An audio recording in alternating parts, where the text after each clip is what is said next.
Well, today we're exploring the world of sustainable dining at this year's Summer Fancy Food Show. To share more about choices that could lower your carbon footprint, we want to bring in food blogger Jerry James Stone. He is live in New York at one of the largest specialty food industries. Jerry, good to see you again. Yeah, it is. All right, tell us about the latest trends that you're seeing when it comes to sustainable food. I think, the one thing that we're really seeing with sustainable food is that continuation of that full cycle of food, right? So we see brands like Tidewater who, they're producing this heirloom rice, but they're looking at like how I can use everything that's involved with growing rice in every way possible, from using the husk to using the bran to, from animal feed to compost. So just really that full circle and how you can actually take things that you're growing and not just using one part of that product, but continuing it on. Right.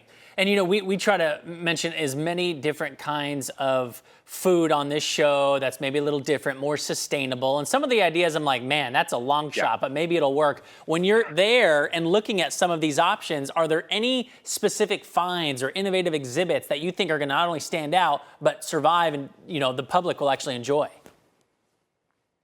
Yeah, so for the first time ever, one of the pavilions that we have here is for upcycled foods. And that's one of my favorite things in the sustainable food space, because it's really looking at, hey, if I'm going to produce this one thing, how can I actually use waste from that production stream to create other products? So if you look at brands like Octonuts, where they make a nut oil, they take that leftover pressing from the almonds or the walnuts, and they use that to make a protein powder. So how can you use those ingredients that are being left over to produce one thing to produce something else? Because that saves energy, that's less CO2, that's less greenhouse gases. So you have, we have like Spare Tonics, which is using the leftover whey from making Greek yogurt and turning it into a functional drink.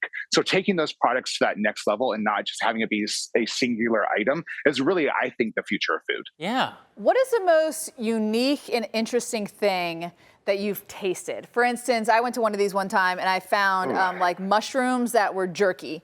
And I didn't expect them to taste as good as they actually really did. Wow. So what have you found that's the most unique that tastes the best?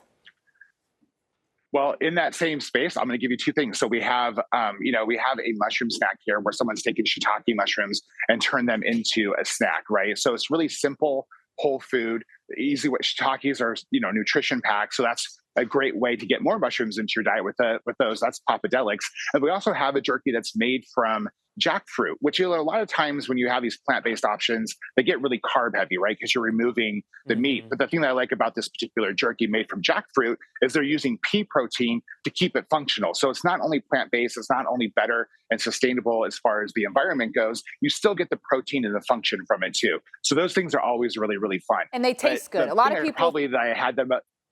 They do. Yeah.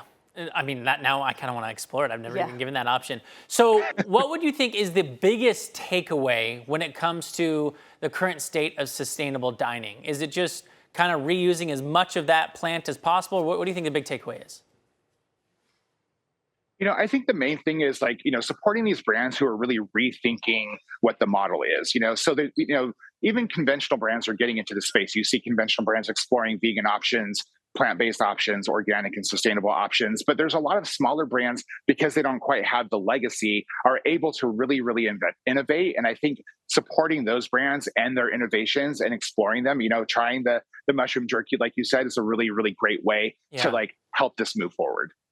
And Jerry, thanks for, I know in years past he sent us some samples. Yeah. So, if you have any samples, we'll take any samples.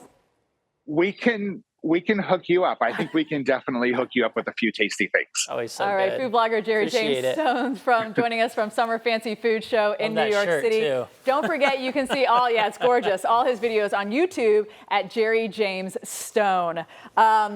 Listen, there's no shame in my game. You're somewhere good. You can send me a few samples. I will try anything once. Yes. I'm going to do it. And, maybe I'll keep trying it after. Maybe we're like, you know what, I'm good. For more stories like this, make sure you guys check out Pattern on the Weather Channel app on Roku. You can also find us on streaming channels listed right here.